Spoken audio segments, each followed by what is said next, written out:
Hello children, welcome to the Narayana live classes, 10th class chemistry. In this assignment, there are 3 questions are there. Now let us discuss one by one. Our topic is chemical bonding. The first question is define polar molecule. Actually a polar molecule, it seems to be a neutral, but it possesses a partial charge on the atoms in the molecule. Okay, that is called polar molecule, and the bond is called polar covalent bond or partial ionic bond or partial covalent bond. For example, if you see HCl, hydrogen chloride, just it seems to be as a neutral molecule, but in this molecule hydrogen and chlorine will get partial charges, because between hydrogen and chlorine there is a bond. This one bond indicates 2 electrons. These 2 electrons are strongly attracted towards the chlorine atom. In this situation, hydrogen will get partial positive charge, chlorine will get partial negative charge. Okay, this type of molecules are called as polar molecule. Okay, orally this molecule seems to be like polar or neutral. It seems to be as a neutral, but it possesses a partial charges on the atoms within the molecule. This type of molecules are called polar molecules. Next question. What are the basic properties of covalent compounds?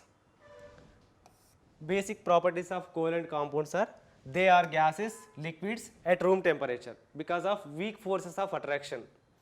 If you comparing with ionic compounds are having strong forces of attractions, whereas covalent compounds are having weak forces of attraction. That is why they are in the form of mostly in gases or in liquids, but ionic compounds are in the form of solids. Okay, next, they are soluble in non-polar solvents like carbon tetrachloride and in benzene.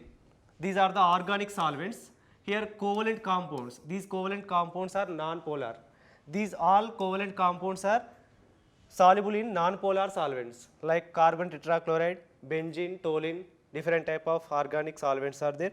They have low melting point and boiling points. Because of weak forces of attraction, they required low melting point and low boiling points. Next question.